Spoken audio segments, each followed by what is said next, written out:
సులువైన వంటకి స్వాగతం అండి. ఈరోజైతే కమ్మటి రోటీ పచ్చడి అయితే చూపించబోతున్నాను. ఎవరైనా ఒక 10-15 నిమిషాల్లో సింపుల్గా ఈజీగా చేసేసుకోవచ్చు. దానికోసం అయితే నేను ఒక 6 పెద్ద సైజు టమాటాలు అయితే తీసుకున్నాను. మంచిగా టమాటాని కడిగేసి తీసుకొని, టమాటా మొదట్లో గట్టిగా ఉంటుంది కదా, దాన్ని తీసి పక్కకు పెట్టాలి. ఒక్క టమాటాలో 4 ముక్కలు కట్ చేసుకుంటే సరిపోతుంది. టమాటాలు మరీ సన్నగా కట్ చేసుకోవాల్సిన అవసరం ఏమీ లేదు. ఈ విధంగా కట్ చేసుకుంటే సరిపోతుంది టమాటా ముక్కలు. తర్వాత ఇక్కడ నేను పచ్చిమిర్చి అయితే ఒక 30 దాకా తీసుకున్నాను. మనకి రోటీ పచ్చడి కారంగా ఉంటేనే మంచిగా ఉంటుంది, టేస్ట్గా ఉంటుంది. పచ్చిమిర్చిని నేను ఈ విధంగా ఒక 2-3 ముక్కలుగా కట్ చేసుకున్నాను. ఎందుకంటే ఆయిల్లో వేస్తే పేలుతాయి కాబట్టి పచ్చిమిర్చిని ఇట్లా 2 ముక్కలుగా కట్ చేసుకోవాలి.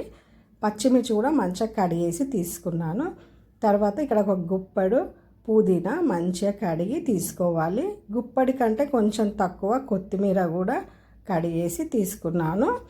ఇవి ఒక పక్కకు పెట్టుకొని, పక్కకి స్టవ్ పైన ఒక కడాయి పెట్టుకొని అందులో 2 చెంచాల ధనియాలు దోరగా ఫ్రై చేసుకోవాలి.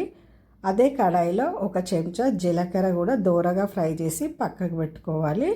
అదే కడాయిలో 2 చెంచాల నువ్వులు కూడా సిమ్లో పెట్టి, ఇక్కడ మంట సిమ్లో పెట్టుకోవాలి. స్టవ్ ఎప్పుడైనా సిమ్లో పెట్టుకొని ఫ్రై చేసుకోవాలి, లేకుంటే మాడిపోతాయి.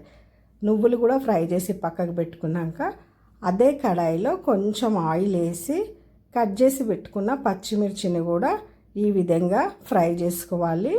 మరీ ఎక్కువ ఫ్రై కావాల్సిన అవసరం లేదు, ఈ విధంగా ఉంటే సరిపోతుంది. అదే కడాయిలో నూనె పోయకండి, మనము పచ్చిమిర్చి ఫ్రై చేసాం కదా, అదే ఆయిల్ సరిపోతుంది. అందులో కొత్తిమీర పుదీనా మంచిగా ఈ విధంగా ఫ్రై చేసుకొని పక్కకి తీసి పెట్టుకోవాలి. తర్వాత ఈ కడాయిలో కొంచెం ఆయిల్ వేసి దాంట్లో మనము కట్ చేసి పెట్టుకున్న టమాటాలని వేసి ఒకసారి బాగా కలపాలి. ఒకసారి కలిపాక అప్పుడు మనం ఇందులో ఒక సగం చెంచా పసుపు వేసుకోవాలి. తర్వాత ఒక 2 చెంచాలంతా ఉప్పు వేసుకోవాలి. ఉప్పు ఏంటంటే నేను ఇక్కడ 2 చెంచాలు వేస్తున్నాను.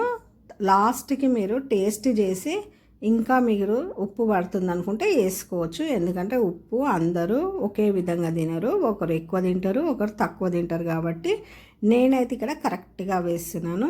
ఉప్పు వేసుకొని కలిపేసుకొని మనము మూత పెట్టి, మంట సిమ్లో పెట్టి మూత పెట్టి ఒక 2-3 నిమిషాలు అలా వదిలేసి, మనము ఎప్పుడైనా కూడా టమాటాని మధ్యలో కలుపుతూ మూత పెట్టుకోవాలి. అలా 2 నిమిషాలకు ఒకసారి కలుపుతూ మూత పెడుతూ చూడాలి, అడుగంటనియద్దు.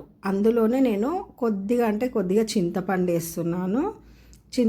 ఎక్కువ వేయద్దు, ఎక్కువ పులుపు అయితే బాగుండదు. కొంచెం 2-3 రెబ్బల చింతపండు వేసి మళ్ళీ మూత పెట్టి సిమ్లో ఉడికించుకుంటున్నాను. మంట పెద్దగా పెట్టొద్దు, ఎందుకంటే మాడిపోయింది అనుకోండి టేస్ట్ ఉండదు పచ్చడి. అందుకని ఎప్పుడైనా సిమ్లో పెట్టి మధ్యలో కలుపుతూ మూత తీస్తూ చూస్తూ కలుపుతూ ఉడికించుకోవాలి టమాటాని. అలా టమాటా నీరు వదులుతుంది చూసారా. టమాటా అయితే ఇక్కడ కొద్దిగా ఉడికిపోయింది. మరొకసారి మంచిగా మూత పెట్టి ఇంకొక 2-3 నిమిషాలు ఉడికించుకోవాలి. అలా చిన్న మంట మీద మనం కలుపుతూ టమాటా మంట సిమ్లో పెట్టే ఉడికించుకోవాలి. టమాటా మనకు పూర్తిగా ఉడికేసరికి ఒక 5 నిమిషాలైనా పడుతుంది. 5 నిమిషాల్లో మధ్యలో కలుపుతూ ఉడికించుకోవాలి. చింతపండు కూడా మంచిగా ఉడికిపోతుంది. తర్వాత మనం ఇంకా స్టవ్ ఆఫ్ చేసేసుకోవాలి. స్టవ్ ఆఫ్ చేసుకొని టమాటాలని మనము చల్లారబెట్టుకోవాలి. మనం ఇవన్నీ నూరేలోపు టమాటా చల్లగా అయిపోతుంది. ఇక్కడ నేను రోట్లో అయితే మనం ఫ్రై చేసి పక్కకు పెట్టుకున్నాం కదా, ధనియాలు జీలకర్ర నువ్వులు, వీటన్నిటిని అయితే మెత్తగా దంచుకోవాలి. దంచుకున్నాక మనము ఈ పొడిని అయితే స్పూన్తో ఒకసారి అంతా ఇలా కలిపేసుకోవాలి రోలు నుండి. ఎందుకంటే రోలుకి గట్టిగా అంటుకుపోతుంది కదా. ఒకసారి ఇలా కలిపేసుకున్నాక అందులోనే మనం ఫ్రై చేసి పక్కకు పెట్టుకున్న పచ్చిమిర్చి కూడా వేసుకోవాలి. దీంట్లోనే నేను ఇక్కడ ఒక 1/2 స్పూన్ ఉప్పు, ఒక 3 వెల్లుల్లి రెబ్బలు పెద్దవి వేసుకుంటున్నాను. చిన్నవైతే ఒక 4-5 వేసుకోండి. ఇక్కడ వెల్లుల్లి రెబ్బలు లావు ఉన్నాయి కాబట్టి ఒక 3 వేసుకున్నాను. వీటన్నిటిని కూడా ఇలా కచ్చా పక్కగా దంచేసుకోవాలి. మరీ మెత్తగా అవసరం లేదు. మనము పచ్చడి పూర్తిగా దంచుకునే లోపు మెత్తగా అయిపోతుంది. అందుకని ఈ విధంగా ఉన్నప్పుడే పక్కకు పెట్టుకున్న కొత్తిమీర పుదీనా కూడా వేసుకొని మరొకసారి మంచిగా మెత్తగా దంచేసుకోవాలి. మెత్తగా అంటే మరీ మెత్తగా కాకుండా ఈ విధంగా ఉంటే మనకి సరిపోతుంది. ఇప్పుడు దీంట్లో మనము ఉడకబెట్టి పెట్టుకున్నాం కదా టమాటాలు, వాటిని ఇందులో వేసేయాలి. మొత్తం ఇందులో వేసేసి మంచిగా అంతా మిక్స్ అయ్యేటట్టు ఒకసారి కలిపేసుకోవాలి.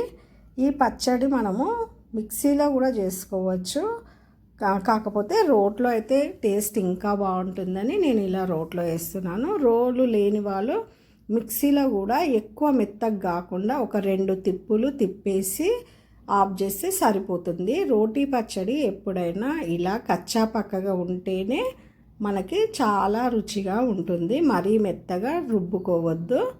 ఇంకా తర్వాత మనమైతే పోపు పెట్టుకుందాము. టమాటా ఉడకబెట్టాం కదా, అదే కడాయిలో కొంచెం ఆయిల్ వేసి జీలకర్ర, ఆవాలు, కొద్దిగా శనగపప్పు, 2-3 ఎండుమిర్చి వేసి కొంచెం ఫ్రై చేసుకోవాలి. తర్వాత కొద్దిగా కరివేపాకు వేసుకోవాలి. అది కూడా కొంచెం ఫ్రై అయ్యాక అందులోనే సన్నగా కట్ చేసుకున్న వెల్లుల్లిపాయలు కూడా వేసుకొని ఫ్రై చేసుకొని దాంట్లో ఒక సగం చెంచా పసుపు వేసి వీటన్నిటిని మంచిగా ఫ్రై చేసుకోవాలి. పప్పు ఎక్కువ మాడనియొద్దు, దూరగా వేయించుకోవాలి. మనకి ఇక్కడ పోపు రెడీ కాగానే స్టవ్ ఆఫ్ చేసుకొని ఇందులో మనం నూరి పెట్టుకున్న టమాటా పచ్చడిని వేసి అంతా ఒకసారి కలిపేసుకోవాలి. గుర్తుంచుకోండి, ఇక్కడ మనము స్టవ్ ఆఫ్ చేసుకోవాలి. పోపు రెడీ కాగానే స్టవ్ ఆఫ్ చేసుకున్నాకనే మనము ఈ రోటీ పచ్చడిని ఆ పోపులో వేసి బాగా కలిపేసుకోవాలి.